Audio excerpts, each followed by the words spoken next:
سلام طنا يبلنا كبرات ملكة التلفزيون تجري إنه ساعة شدشنا فرقنا نايك ترز حزني أمزينة هات الزواري بالله أنا سفاز قاع اسمي بسم الله سومي أشتري تلفزيون تجري مساهم تانه تكلون نايو نمكت لكم عديمة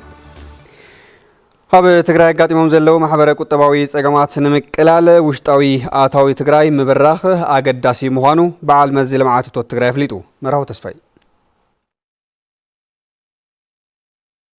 بعل مزيل معاتو تجراي سرعة محدرة جبري عمل كيتو مسامرار حبيت مخرين قديم زفر محبراتن مداركتي أكلاتن زته الساليتم عبتي تسالة مدرخ كاب تساتفتي رؤيتوتات قريبهم كلهم عينتنا هافتي كركولهم زخولهم من جتات ندحر عاتيها هافت تركو يدخلن هافت تركو تزيكي لك أتاو تركو يدخلن 87% زخولهم ناي تجراي اندستري تعاتيهم يمزلهم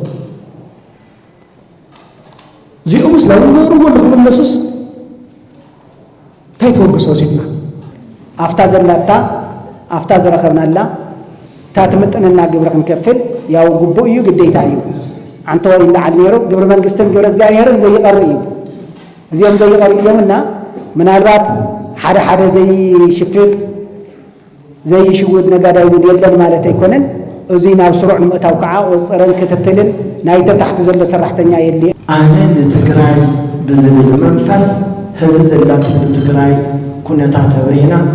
نجادينا يكون من نقول خفلاي بس ما فسني ترى اللي يقول خفلا من قد دخل فترة تنرى عربي يخرج اللي منجسي إثيوبيا محبراون كتباون عقمتات تجراي نمدخام أتناخيرو كأسئلة على زبالة دايركتور بعل مزيل معاتو تجراي دكتور محرت بينم حوي تجراي نمرقات تصادفو محبر سب نقدي كم زتقلب حبيرا تخلل نمدخام معت أواجهات مزيدة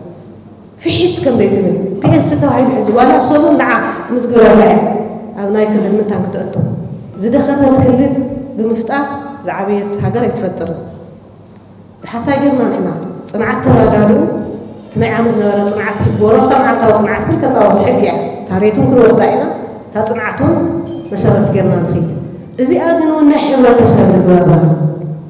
زي سرحوني سرحان أجي خافل الجور خلنا اللوا تسرحها كفيل يجوك مسخ اللوا عبزي تحفظ الصجمات ولا صنعت حزق قبوا من ديزل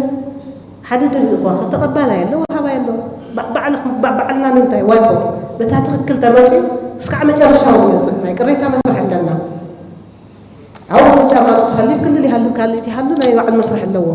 عبال فصامي سراح واحد دكتور ابراهام تخستم حزب تجراي اب حدقه هلونا بمهلاوم كلهم فلفلات اوتوت تجراي نداغم هنصتن حويتن كوعلو اتحساسيبهم 2019 صنقينا مكاب كنتحاجز لنا فليز بلا ترجم اللو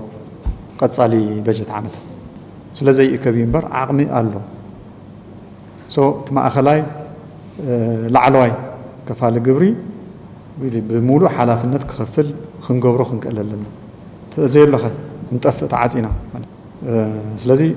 منግስት ኢትዮጵያ ዝገብሮ ዘሎ ጸጥሲ ምምካት ማለት ግብሪ ግቡና በትሕጊ መሰረት መሊእና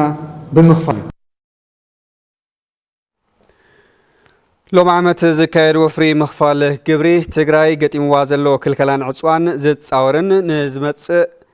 ቁጠባዊ ተጽዕኖ ንምፍታሕን ኣብ ግምት ብምእታው ኣብ ግምት ዘእተወ ስለዝኾነ እዚ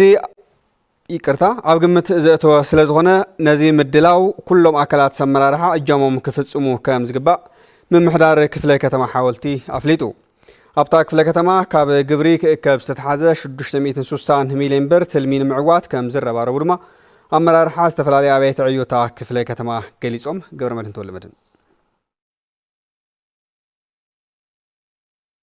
ኣብ ክፍለ ከተማ ሓወልቲ ኣመራርሓ ኩለን ኣብያተ ዕዮ ዝተሳተፋሉ ግብሪ ንሕውየትን ዳግመ ህንፀትን ትግራይ ብዝብል መሪ ሓሳብ ወፍሪ ምልዓል ምኽፋል ግብሪ ተኻይዱ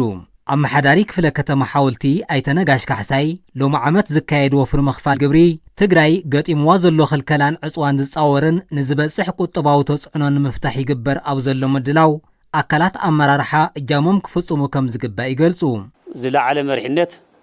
ዓሪፍዎ كل عينت أتوت نقولن تملسنا ناول ما عدنا وعلو مدرك نخرس زلنا نتزقط منا زلنا طالع العصوان كبان طالع السبر مدينا حزنا نقعد نقصاص زلنا مات ناي مريحنتنا ناي وهافرا متأثرن ناي كتترين جمجا مسرحتنا ማእኸል ጌርና ክን መደብ ሒዝና ክንወፍር ዘለና ኢና ዝተኣኪብና ዘለና ማለት እዩ ኣተሓባባሪ ከይዲ ስራሕ መረዳእታ ቤት ጽሕፈት ልምዓት እቶት ክፍለ ከተማ ሓወልቲ ኣይተ ኪዳነ ሓጎስ ሎሚ ዓመት ንክራይን ኣካራይን ሓዊሱ ኣፍታ ክፍለ ከተማ ካብ ዘለው ልዕሊ 11,000 ነጋዶ ልዕሊ 660 ሚልዮን ብር ክእከብ መደብ ተታሒዙ ኣድለይቲ ቅድመ ምድላዋት ይውገኑ ከም ዘለው ይረዱ ምስ ናይ ጣብያ መሓወር ዘሎ ምስ ናይ ነገዳ ኣመራርሓ ዘለውን 2-3 ግዜ መድረኻት እውን ኣካይድና ኢና ዘለና ማለት እዩ ነዚ ድምር ኣቢልካ ትርአ ተሎ ኣብ ከባቢ 660 ሚልዮን ኣብ ዝሎሚ ዓመት እዚ ክእከብ ኣለዎ ዝብል ከምቲ ልሚ ሒዝና ዘለና ኣብቲ ሓምለ ክትኽፈል ዝግባእ ግን ከባቢ 72 ሚልዮን ኣብ ሓምለ ኣብ ሓደ ውሽጢ ወርሒ ክእከብ ዝግባእ ዝብል ይቱ ምንቅስቓስ ዘሎ ኣጠቃላይ ካብ እዩ ዝእከብ ዝብል ያው ካብ 3 ዓይነት ክእከብ ካብ ቀጥታ ዝኾነ ታክሲ ካብ ቀጥታ ዘይኮነ ታክሲ ዘይኮነ እውን ስለ ዘለው ንዚኦም ተተንቲኖም ካብዚኦም ክንእከም ዝግበና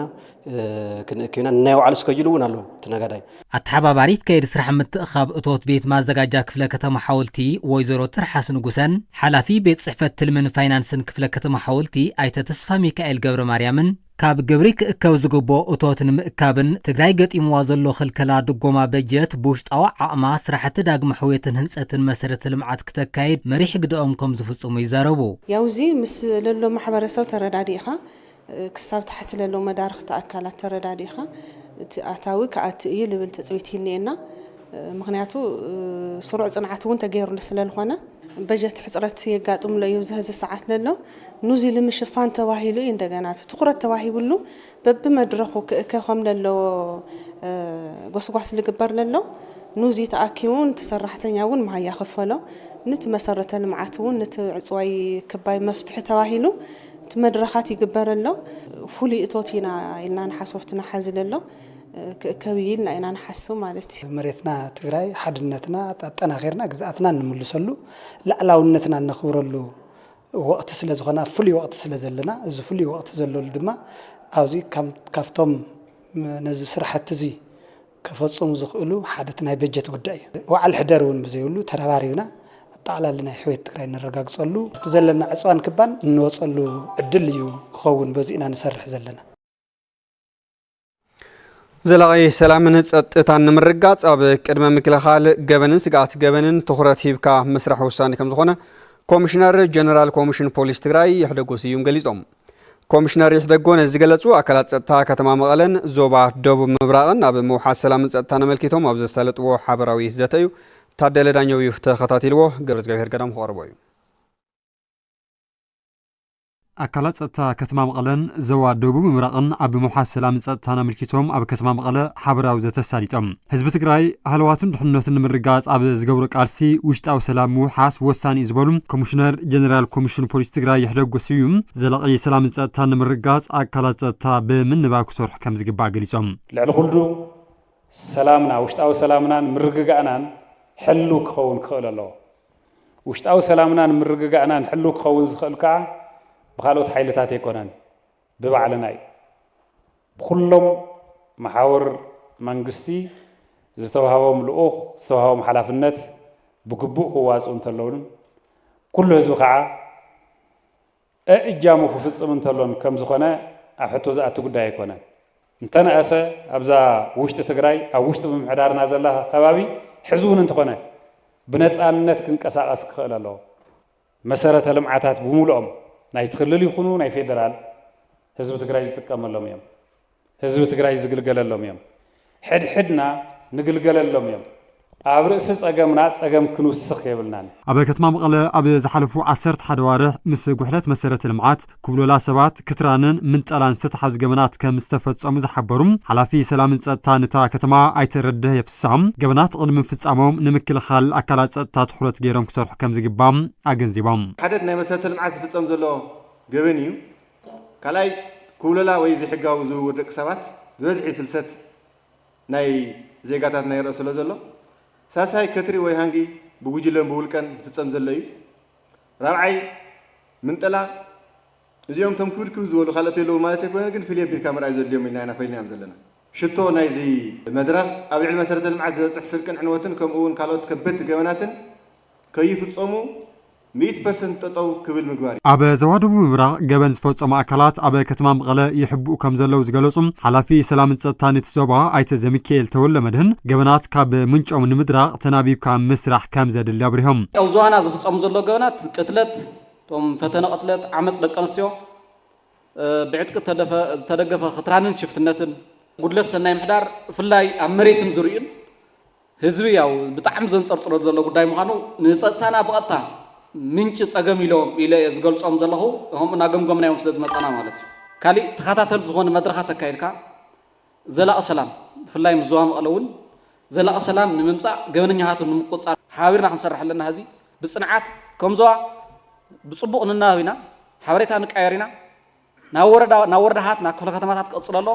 ናብ ወሰን ጣብያታቱን ክቕጽል ኣሎ ህዝቢ ትግራይ ኣብዚ ሕዚ እዋን ኣብ ከቢድ ስግኣት ጸጥታ ከም ዘሎ ዝገለጹ ተሳተፍቲ ትዘተ ብወገኖም ሰላምን ጸጥታን ንምርጋጽ ህዝቢ ዘሳተፈ ስራሕቲ ምስራሕ ከም ዝግባእ እውን ተዛሪቦም ኣብ መቐለ ዙርያ መርኣያ ምግባር ይከኣል እዩ ኣብ እንደርታ መርኣያ ምግባር ይከኣል እዩ ግን ብመርኣያ ንፍታሕ ኣይኮነን ብጣዕሚ ከቢድ ፀገም እዩ ስለዚ እቲ ዓይነት ለበል ፀገም ምስ በፅሐ ኢና ኣክቲቭ ክንኾን ይፈስቲ ይሽል ኣሎ እስካዕ መን ምስ ሞተ ወይ እቲ ዓይነት ምስ ተሰርዐ ኩላትና ብኸባቢና ኣስፖርት ለበል ይፍታሕ ናይ ፀጥታ ህዝቢ ናይ ፀጥታ ማሕበርና ናይ ህዝብን ምትእስሳር የድሊ እዩ እንታይ እቲ ሽግር ነዚ ምፍታሕ ዝሽግረና ዘሎ ዝብል ናብኡ ከኣቱ ከለኹ ናይ ኣመራርሓና ፀገም በብደረጃና ዘለና ኣመራርሓ ካብ ክልል ካብ ዞባ ካብ ወረዳ ስጋዕ ጣብያ ቁሸት ዘሎ ዘይፀረየ ኣመራርሓ ስለ ዘለና እዩ ታኾይና ተናቢብና ዘይንሕዞ ስለዚ ናይቲ መሪሕነት ፀገም እዩ መሪሕነት ጠጊጉ ኣትዩ ህዝቡን ተወዲቡ መናእሰይ ተወዲቡ ንባዕሉ ኢድን እግሩን ነፅርዩ ዝሰርሕ እንተኾይኑ ናፍቶም ውሕዳት ክራይ ኣከብቲ ዘይፅጋዕ እንተኾይኑ ዘይንስዕረሉ ምክንያት የለን በዚኣ ጌርና መሪሕነትና ንምራሕ ህዝብና ጎንና ነስልፎ بعالم لها تكال مدحن هزانات يونيسيف أب وردا مايك نتال بحرميتين 80 مليون بر كالاي بركبيت تمرتي نكهنات امن خورنا تنبيرو بلاش فراويو تخطاتي لو درس برهانا أوردا مايك نتال بعالم لها تكال مدحن هزانات يونيسيف زهنس خالاي بركبيت تمرتي أمرار حابيرو تمرت تقراي أمرار حا يونيسيف أمرار حان وكلت محبر سبنتا وردام أبز ترخولو امن خورنا تنبيروم كالاي بركبيت تمرت مايك نتال بلسات تمهار بمفراي ببرك هاجر زواب هاجراو فتنا لعلوس إذ ممسا تفلت بيت تمرت يازولور سما مرتا بيت تمرتي جيتاون أديسوم يخونن بر بجونا سايداو كوينا زبس حق انوتا كيد ممهار مستمهار عبي عنكفات فتيرو كمزيس أنحن اتزهنس هنسا أم مفراي بقوع تمهاراي زهلو الجام عزوزي يلوم منم أغحازي ولو تروحو زنبران زي حسكاكوات دحشة وثيت زنورهم تمهارو نابد درجة دي تبثحو زي حزي من كورناع تقميتو اللي زلو نا يونيسيف حاجز ملو نبرات ملو ناي كيد مهار مستمهارن ممهرون تلعاعيلو زلوطلون تعدون بتزنور تسفى كل وقت يزول امنة لني إتابة تمرتي ب180 مليون برزه الناس مسموخانو بركت زبالو هنساتات كم زحز دمام أما حدا وردا مايك أنتال آيت تسفو قبر مريم يردهم كلهم عب زبيت تمرت زنورو هنساتات ملو ناي داقم هنسات صراحة صراحة لوميو كلاي دما عصرت كلاس زاكل حدش هنسات كسرحيو بتماسالي لابراتوري حدا ملو هنساخ صرحنا حدش بيت نباب حدا ملو حدش هنساخ صرحنا يو تماسات دما ممحدار ناي ممحدار بيت تمرتي حدا مو هنصاح سرحنا ايو حمشته زاكل شنتي بيت كلتا ناي دكتواتيو كلتا ناي دكنستيو حدا دما ناي امرارحه كسرحيو اتزكايت هنصت كساب زازم ادلاي زبل دغاف كم زغبر زغلصو حلافي يونيسيف چنفر مقله مستر دافيد اوغلوم بقوند دما نمرت تخبابي دغفن كتتلن كغبرو يغبا ايولم. On behalf of UNICEF, I pledge that we will continue to work together with the government to make sure that we support كم يونيسف إذا كساب زازم أدلاي دقاف كن قبرينا بزحشة صريتن كالطافن كزازم دمام كتتلن دقفن نبرتن من محدار نزكبابي ዝለዓለ ብምዃኑ እጃምኩም ክትፈጽሙ ንላቦ ኣብ ትግራይ ብጆኖሳይዳዊ ኩናት ሰፊሕ ዕንወት ምጽሕን ብፍላይ ድማ ክሳብ ሕዚ መንግስቲ ትግራይ ኣብ ዘየመሓደሮም ከባቢታት ዘለዋ 318 ኣብያተ ትምህርቲ ኣብ ከቢድ ዕንወት ይርከባ ዝበሉ ሓላፊ ቢሮ ትምህርቲ ትግራይ ዶክተር ኪሮስ ጉዑሽ ነዚአን ዳግም ምህናጽን ዝሐሸ ወለዶ ኣብ ምፍራይን ከምዚ ዓይነት ድጋፋት ወሰንቲ እዮም ኢሎም ኣብ ራያ ላማጣ ሓንቲ ቤት ትምህርቲ ኣላትና ከምዚ ትጽገን ኣብ ኦፍላ ከምኡ ትጽገን ኣላትና ሓንቲ ቤት ትምህርቲ ታሳልሰይቲ ቤት ትምህርቲ ኣብዚኣ ናይ ማይ ቅነጣል ካልኣይ ብርኪ ቤት ትምህርቲ እዩ ብዶላር ናብ 1.18 ሚልዮን ዶላር ዝተመደበሉ እዩ እዚ ዓብይ ዕድል እዩ ነቶም ህፃውንቲ ትግራይ እውን ኣብ ዝሓሸ ናይ ትምህርቲ ከባቢ ኮይኖም ዝሓሸ ትምህርቲ ንኽረኽቡ ዝሕግዝ ስለ ዝኾነ ሕዚ እውን ሓራ ዘይወፃ 318 ዝኾነ ኣብያተ ትምህርቲ ሕዚ እውን ናብ መንግስቲ ትግራይ ዘይኣተዋ ሕዚ እውን ኣብኡ ዘለዉ ህፃናት ሓደ መዓልቲ ሓራ ወፅኤ ናብ ማእዲ ትምህርቲ ክምለስ የሉ ዝፅበ ህፃን ሕዚ እውን ሓራ ወፅኤ ደቀይ ብሰላም ናብ ማእዲ ትምህርቲ ክሰድድ የላ ትፅበ ኣዶ ምዕራብ ትግራይ ናብ ቤት ትምህርቲ ንኽኸዱ ናይዚኦም ናይ ምምላስ ሓላፍነት እውን ናይ ኩላህና ስራሕ ህንፀት እቲ ቤት ትምህርቲ እምነ ኩርናዕ ክሳብ ዝተነበረሉ እዋን ጀሚሩም ኣብ ውሽጢ 9 ወርሕ ህንፀቱ ተዛዚሙ ንኣገልግሎት ከም ዝበቅዕ ድማ ተሓቢሩ ንውሕጅ ተባሂሎም ንውሕጅ መመሓላለፊ ተባሂሎም ዝተኳዓቱ ስራሕቲ ተፋሰስ ብጉሓፍ ብምምልኦም ንጥዕናን ካልኦት ማሕበራዊ ቁጠባዊ ፀገማት ይቃልዑ ከም ዘለው ነበርቲ ከተማ መቐለ ገሊጾም ቤት መዘጋጃ ከተማ መቐለ በወገኑ ኣብ ሕብረተሰብ ዝገደደ ፀገም የስዕቡ ዘለው ዝተዓበሱ ተፋሰሳት ማይ ስራሕቲ ፀረጋ የሳልጥ ከም ዘሎ እዩ ዝሕብር ገብረመድህን ተወለመድ ተወሳኸለዎ ንተፈጥሮኣዊ ውሕጅ መመሓላለፊ ተባሂሎም ዝተሃነጹ ተፋሰሳት ብጉሓፍ ብምምልኦም ኣብ ጥዕንኦምን ካልኦት ማሕበረ ቁጠባዊ ፀገማትን ይቃልዑ ከም ዘለው ኣብ ዝተፈላለዩ ትካላት ንግዲ ዝተዋፈሩ ነበርቲ ክፍለ ከተማ ቀዳማይ ወያነ ጣብያ ዋልታ ይዛረቡ ጉሓፍ ዘለው ዝዝንዮ ብዙሕ ግዜ ጠሪዕና ብዙሕ ግዜ ናብ መዘጋጃ ቤት ጠሪዕና ናብ መሓዳሪ ጠሪዕና ምንም መፍትሒ ክመጽእ ይኽእል ኮንቴነር ተሃብናዮ ካብ ናብ ዝመጽእ መንገዲ ትራንስፖርት ዘገልግል ዘሎ ናፍተፍትኒ እዩ ዝኸድ ስለዚህ ንባዕልና ለብጣዕሚ ንጥዕናና ፀገም ኮይኑ ካብዚ ዝተልዓለ ናይ ሳይነስ ተሓመምቲ ኮይና ብዙሕ ግዜ ኸድና ነጊርና ኢና ጥዕናና ወላ ናይ ጥዕና ቢሮ ኸድና ነጊርና ከዓቅምና ንላዕሊ እዮም ኢሎምና ጨና በቃ احنا ሰራሕና ክንሰርሕ ይኻለ ዳርጋ ብስሮ ኣብዚ ኣሰብ ትመጽእ ወላ ኣስ ኣብቲ ኮይድኩም ሻይ ሰይ ገሌና እንዶ ባዕልና ጨና ሞይትና ብጣዕሚ ሰብ ተሰኪፉ ነይሩ ዳርጋ ማስክ ገይሩ ልኸድ በዛ ከምዚ ኣፉ ገይሩ ልኸድ ነይሩ ዝናብ ዘምተኖ ብፋኛትራ ልኸድ የለይ ማይ ኣስፋልት ገይሩ ልመጽእ ነይሩ ያው ሓደ ሽንቲታት ላይ ልቃ ግዛዕ ነይሩ ሽታ ነይሩዎ እዚ ግን ይፈሓርሎ ገና ንሪኦ ቤት ምግለለ ጥንቃ ደድልዮ ጽሬት ደድልዮ ስለዝኾነ ዚታት ላቦሎም በቃ ብጣዕሚ ኩሉ ግዜ ሰብ ላይ ኦሪየንቴሽን ደን ዚያ እንደም ገለግበራ ይብለኒ በቃ ብጣዕሚ በቃ ደኺምና ረውሪዩና አይናሕዲግና እዩ ኦልሞስት 4-5 ዓመት ይገብር እያ ካብ ልሓቶም ኣነ ማለት እዩ ፀገም እዚ ግን ልጸንሐ እዩ ቤት ማዘጋጃ ከተማ መቐለ ጀሚርዎም ዘለው ስራሕቲ ፀረጋ ብዘላቕነት ንምፍታሕ ናብቲ ተፋሰስ ካብ ሰብ ሆቴላት ዝሕወስ ረሳሕ ፈሳሲ ተጸኒዑ መዕለብ ክግበረሉ ይግባእ ኢሉ ቀዛፋኛ ስራ ዚኣሲ ኩላ ተጸሪጋ ውሕጅ ከም ዝኸይድ ብውሽጢ ዘየዳግም ስራሕ ክስራሕ ኣለዎ ናይ ማይ ምፍሳስ ጥራሕ ከይኮነ ናይ ዘሎ ሆቴላት ዓበይቲ ዘሎ ብምሎም ሽንቲ ቤቶም ክፍተሽ ይዝግብዎ ናብ ባዕሎም መሊስ ዘፍስሱሉ ሚንስ ይኮነ ተሰርሕ ዘሎ ሕጂውን መዘጋጃ ቤት መጽሪጉ መፍትሕ ኮነ ይኽእል ተመሊስ ይኽመል በሰከንድታት ይዝመልእኮ ኣተሓባባሪ ዝተዋደደ መሰረተ ልምዓት ቤት ማዘጋጃ ክፍለ ከተማ ቀዳማይ ወያነ ኣይተ ኣስመሮም እንድርያስ ማይ ዝመሓላለፈለን ዝመልኣ ተፋሰሳት ኣብ ምጽራግን ምስኣተን ዘረኸባ ሽንቲ ቤታት ክእለያን 4.4 ሚልዮን ብር ተመዲቡ ኣብ 800 ሜትሮ ተፋሰሳት ማይ ስራሕቲ ፀረጋ ይካየድ ከም ዘሎን ድሕሪ 2 ሰሙን ከም ዝዛዘምን ይገልጹ ካብቲ ከባቢ ሽንቲ ቤት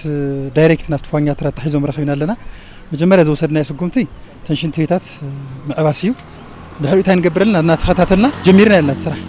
ተዓብይ መውፅኢ መተንፈሲ እዩ ተዓቢሲ እዩ ነይሩ እሱ ከፊትና ተንካልኦት ፀረጋታት ብለይቲ ለይቲ ዝስራሕ ቀጥሪ ክስራሕ ይኽእል ስራሕ ናብ ምፅራግ ስራሕና ቀጥሪ ዘሳልጡ ዘሎ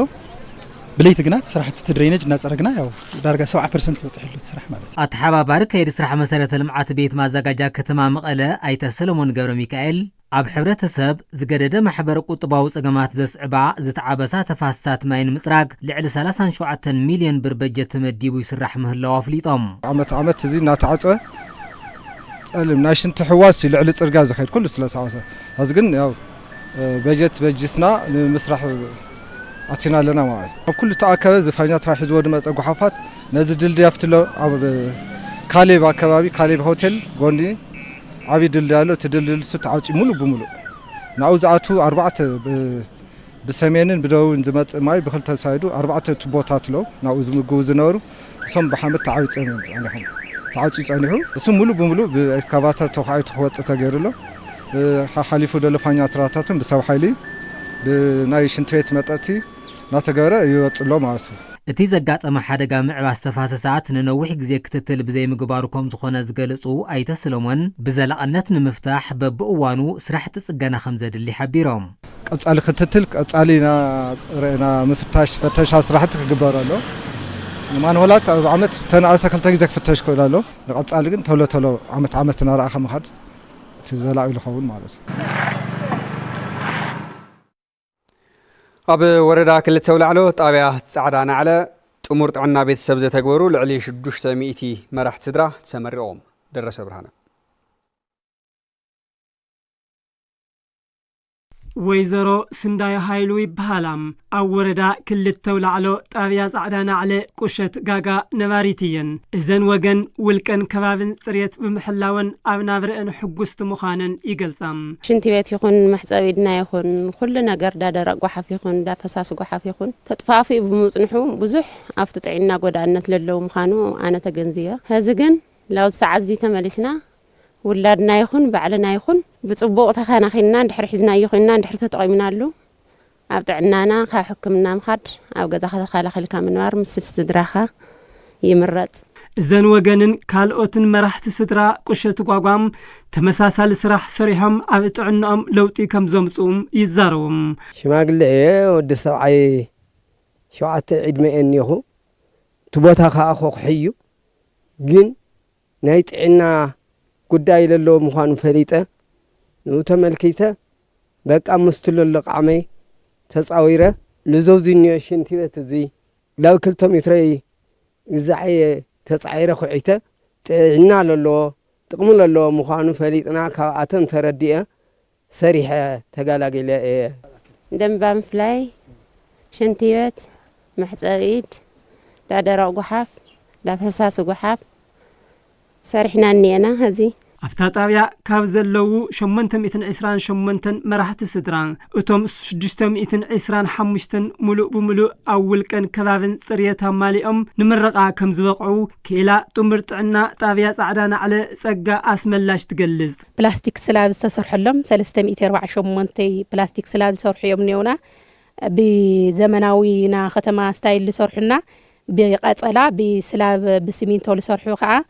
كلتا 177 مرحله سترانيونا مالك 18 كومبوننتات لمالو يوم مالتيتهم 625 غزاوتنا مالتي حلافي بيت صحفت عنا وردا خلتو لعلو ايتير قالم دستام تمكرو طابيا صعدانا على نملو وردا خغافح يسرح كم زلو حبيرم تخينات اوسو كيخونا افتم لصرح خنتاتون زعنو لخنتات نيرو جن كم عدل او سنل بونانا محبرساو او سنل بونو ايطفن نيرو ناي دليتات سلازي كافتو زنور العلنا محبرساونا كله كم وردا زلو ناي ملا على صراحتا سرحنا سلازي ناي سنصري صراحتا زي او صعدانا على ططو زلو لخنتات كيخونس ناو كالو زلو طابياتات 14 طابياتات ناون كسفحفحيو ام حداري وردا خلتو لعلو ايت هافتم برهانم ببركي وردا متقام شنت بيت زتبابع مخانو يقلصون او سنه معزا او سنه صريتن مقناس موت اديتاتن حصاناتن بركز زولو سرحتي እና ተሰርሑ ኮይኖም ከም ወረዳ ክልተው ላዕሎ ኣሳ 3027 መራሕቲ ስድራ ዝተፈላለዩ ደረጃታት ዘለዎም ሽንቲ ቤት ሰሪሖም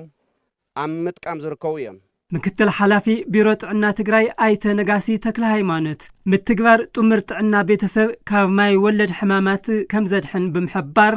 ካልኦት ጥዕናዊ ስራሕቲ ተጠናኺሮም ክቕጽሉ ጸዊዖም ካፍታ ነፃ ዝኾነ ጣብያ እንትእወጅ إذا كم زبالة مدكم سرح كرميات خرتيكم عم بكل حال كم كوليرا كالوت مايوي ما يولد الحماماتن كم حمام عيني تراكمة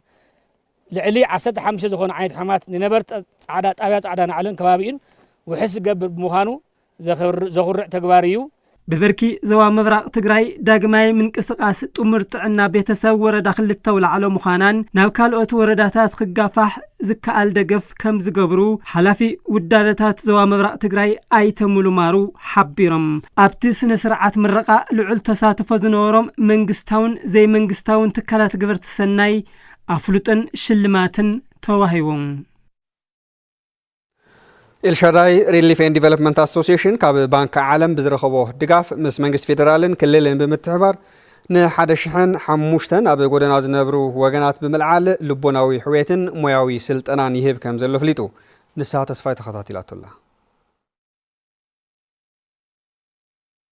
ትካል ገባር ሰናይ ኤልሻዳይ ሪሊፍ ኤንድ ዲቨሎፕመንት አሶሲዬሽን ካብ ዓለም ባንክ ብዝረኸቦ ድጋፍ ምስ መንግስት ፌደራልን ክልልን ብምትሕባር ህፃናትን መናእሰይን አረጋውያንን ደቂ ኣንስትዮን ዘካተተ ን1500 ኣብ ጎደና ዝነብሩ ብልመና ዝመሓደሩ ወገናት ብምልዓል ስነ ልቦና ሕውየትን ናይ ሞያ ስልጠናን ይህብ ከም ዘሎ ኣፍሊጡ ነቲ ዕድል ተጠቀምቲ ዝኾኑ ወገናት በቲ ዝግበር ዘሎ ሓገዝ ሕጉሳት ምዃኖም ገሊፆም ስጉለ ኣነ አንጎላ ላለመን ጉጸጊምኒ شجيرني عودي بلي عصاتيا صاغي بالخو اغودنا هيوت نيرايو بقى بزح ነገር نيراي شغارا نيرو ጫት نيرو بزح خالي ላት نيرو كوالا إرشاد بالمصاغيت ካብ شغارا ውጭ ኮይና ቡቡና ብሻይ ቡና ጎሮ ሕጂግምና ነው ላ ስራሕ ትሪና ለክና ጆስ መሪፀ ኣብ ጆስ ጽቡቅ ስራሕ ይሰርሕ له ባንና በእንጀራ መገጋር ናም ከፈፋል ግዛ ስልጠናት ነው ካዝ ቆልዓና መሐብሐብን يوم نقلعي خزب نقلعي كن قلعة أفتنا محب وتا حزب من ده يصير حسك على المهر لافزئة المساء كلها بتسجر الوضعية بالله لصوتي بالله جزالة صلولية بالله خازقين أفزاد درجة زي أمازية بتعمي أنا أشتيهم عويهم بتعمي مسجنية أتوم كاب جودنا استلعلو وجنات مسرحتنيا محبرة وجدراي بمردا استلعلو مخانومن دحرنا يسنا لبونا حويت مصادم بزمرت وميا وخلت سلطنا رخيبهم بزلاقي عرسهم زغيروا له من قد يسرح مهلو أكايد سرح كتما مرتن سيفتنتن بروجرام إلشاداي ريليف إند ديفلوبمنت أسوسيشن أيتا بروح اسم اللاش قليتهم ناي أدتات مس عونتن 180 ساعتن أدتات مس 365 ساعتن ናይ ህፃናት ካን 134 ህፃናት ዝሓዘ ናይ መናእሰይን ዓበይትን ካብ 18 ክሳብ 59 ዕድሚኦም ካን ናብ 102 ጽጋዕ ሳልሳይ ፕሮጀክት ናዩ ራብዓይ ካን አረጋውያን 215 አረጋውያን ዝሓቆፈ እዩ ስነ ልቦና ምረጋዕ ናይ ህይወት ክእሎት كم خا ناي مويا بزدليو مرجع ناب حدا شدشت تصقعو ناي سلطنا عينتات اللو زيوم ابزات صنحوان تا بروجيكتنا 36 شهور يوم سنه صنحو بزي وديوم كوص خلو كافتا زتطقمو لن كان غرمت كليوم ገንዘብ አታይዝና ምስ ክልል ማህበራዊ ጉዳይ ተካላት ኮይና ተሓባቢርና ኢና እግርነት ክሎም አተሐባባሪ ሰራሕተኛ ማህበራዊ ጉዳይ ክፍለ ከተማ አይደር አይታ አሸናፈ ገረ እግዚአብሔር እዞም ወገናት ነቲ ስልጠና በጉብኡ ተኸታቲሎም መስወጡ ምስ ዝምልከቶም አካላት በመዝራብ ዕድል ስራሕ ምትእሳር ንምግባር ይስራሕ ከም ዘሎ ሓቢሮም ህፃውንቲ ዘለውን ምስ ቤተሰብ ክራኸው ናይ ድሕንነት ምስ ወላዲ ዘለዎም ከለላ ከግበረሎም ዝተወሰነ ሓገዝ ክሕገዙ እዚኣ ዓባይ ስራሕትና እያ ማለት እዩ እቶም መናእሰይ ዝበሃል ድማ ያው ናይ ስራሕ ስእነት እዩ ናብ ደገ ውፅኦም እንዮ ካብ ዝተፈላለዩ ወልፍታት እዚ ተዓቂቦም ፍላይ ኤልሻዳይ ዝወስዶም ዘሎ ወልፍታት ክሓድጉ ስነምሮኦም ኩሉ ናብ ስራሕ ከድህቡ ስለዝኾነ ንሕና እውን ኣብ ብማሕበር ይኹን ብውልቀ ብዝደለይዎ ዘርፊ ክነተኣሳስር ከለና ምስ መሬት መልማዕ ምስ ቤት መዘገጃ ምስ ዘፈር ቁጠባ ምስ ፍትሒ ኮታስ ምስ ከለላ ሓደጋታት ኩሎም ተዘራሪብና ኢና ኣብ ምውሓስ ህልውናን ክብርታትን ህዝብና ቅድሚት ኮይና ከንቃለሲና ኢሉ ውድብ ናጽነት ትግራይ እቲ ውድብ ኣብ ሳልሳይ ሓፈሻዊ ጉባኤኡን ኣብ ህልው ኩነታት ትግራይ ኣድሂቡ ንጋዜጠኛታት መግለጺ ሂቦሎ ሃይለስላሴ ገብረሚካኤል ተወሳኺ ይዝልናሎ ውድብ ናጽነት ትግራይ ውናት ኣብ ሳልሳይ ሓፈሻዊ ውድባዊ ጉባኤኡ ኣብ ህልው ኩነታት ትግራይ ኣድሂቡ ንጋዜጠኛታት መግለጺ ዝሃበሉ ከም ውድብ ናጽነት ትግራይ ዝተበገሰሉ ቃልሲ ህዝቢ ትግራይ ካብ ዘለዎ ገዚፍ ታሪኽን ልዑል ባህግን ናጽነት ብምብጋስ ናጻን ልዕላውነትን ትግራይ ንምክሃድ እኳ እንተነበረ ኣብ ኣመራርሕኦም ከበድቲ ብድሆታት ከም ዝገጠሞም ሓላፊ ውዳበታት ርክብ ህዝቢ ውድብ ናጽነት ትግራይ ኣይተ ገብረ ስላሴ ካሕሳይ ገሊጾም ነዚን ምቕራፍ ውድብ ናጽነት ትግራይ ኣብ ዝሓለፈ ሰነ 2018 ዓ.ም ዕውት ሓፈሻዊ ጉባኤ ኣሳሊጡን ኣመራርሓ ቀይሩን ናብ ቃልሲ ከም ዝኣተወ እውን ኣይተ ገብረስላሴ ካሕሳይ ይሕብሩ። ብድሆታት ገጢሞምና ምልክት ናጽነት ኢልና ዝሓረናዮም አንጻር ቃልሲ ናጽነት አንጻር ሃልዋትን ድሕንነትን ህዝቢ ትግራይ ኮይኖም ተረኺቦም ስለዚ ዝኹሉ ብድሆታት ሰጊርና ኣብ ዝሓለፈ ቀዳም 2018 ዕውት ሳልሳይ ሓፈሻዊ ጉባኤ ኣሳሊጥና ኢና ስለዚ 21 መሪሕነት ቤት ምኽሪ ናጽነት ኢሉውን ቆምቲ ኮሚቴታት ናይዚ ቤት ምኽሪ ናጽነት 3 ሓለዋ ናጽነት ኢሉውን 7 ፈጻሚ ስራሕ ናጽነት ሓሪሎ ኣቦ መንበር ውድብ ናጽነት ትግራይ ተጋራላይ ዶክተር ገብረመድህን ሮምሃ ምክትል አቦ መንበር ውድብ ናጽነት ትግራይ ተጋራላይ ገብረ ሊባኖስ ገብረ ማርያም ኮይኖም ተሓሪም አለው ካብዚ ወጻይ ዓላማ ናጽነት ብዝኸለሱ ካብ ቃልሲ ናጽነት ብዘግለሱ ንሓይሊ ጽንተት ብልጽግና ድጋፎም ዘርእዩ ኢሉውን ንቤት ማሕረቲ ተጋሩ ዝኾነት ኢትዮጵያ ድጋፎም ዘርእዩ ብዝኾነ ይኹን ዓይነት መዐቀኒ ንቃልሲ ናጽነት ኣይውክሉን። ሓላፊ ጉዳያት ውጻኢ ውድብ ናጽነት ትግራይ ኣይተ አቤል ገብረመድህን ብወገኖም ውድብ ናጽነት ትግራይ አንፈት ቃልሲ ብምንጻር ልዕላውነትን ክብርን ትግራይ ክምለስን ውሽጣዊ ጸገማት ትግራይ ብተጋሩ ክፍታሕን ከም ዝሰርሑ ይዛረቡ። አቦ በርናን ምክትል አቦ በርናን ቀይርናልና ኩሎም ተካላው ማሕበርና ቀይርናና ካብዚ ሓሊፉ ቤት ምኽሪ ምስ ቋሚ ኮሚቴታቱ ሓለዋ ናጽነት ወይ ከዓ ቁጽር ኮሚሽን አቋቂምና ኣለና ፈጸማ አካል እውን ከም ዘለዎ ኮይኑ ማለት እዩ ብዚ መንገዲ እዚ አንፈት ቃልስና ነጽርና ናብ ቃልሲ ተጸምቢርና ኣለና ቀዳማይን ዘይንደራደሩልን ብሄራዊ ረብሓ ናይ ትግራይ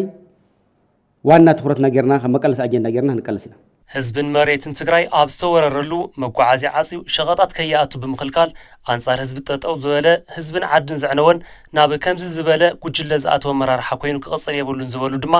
ኣቦ ወንበር ውድብ ናጽነት ትግራይ ዶክተር ገብረመድህን ሮምሃ እዮም። ምግቢ መድሓኒት ሸቐጥ ዝኸልከለ እዩ ንህዝቢ ትግራይ ሕዝቢ እውን ከቢቡ ኣብ ዕፅዋን ክባን ዘንብሮ ዘሎ ሕሉፍ ፀረ ህዝቢ ትግራይ ዝኾነ ጸላኢ እዩ ስርዓት ብልጽግና ናብዚኹም ዝዓይነት ጉጅለ ብስሩዕ ዝኣተዉ ኣመራርሓና እዩ እዞም ኣመራርሓና ማለት እዩ ስለዚ ከም ውድብና ዝገጠምዎ ብድሆታት ከምዚ ዓይነት ብቐቢሉ እውን ንትውድብ ምፍራስ ብዙሕ ተኸይዲ እዩ ኣቦ ወንበር ውድብ ናጽነት ትግራይ ዶክተር ገብረመድህን ሮምሃ ናብዚ ሓላፍነት ክመጹ እንተለዉ ከም ውድብ ናጽነት ትግራይ ኣብ ምውሓስ ህልውናን ክብርታት ህዝብን ቅድሚት ብምዃን ንምቅላስ ከም ዝኾነ እውን ተዛሪቦም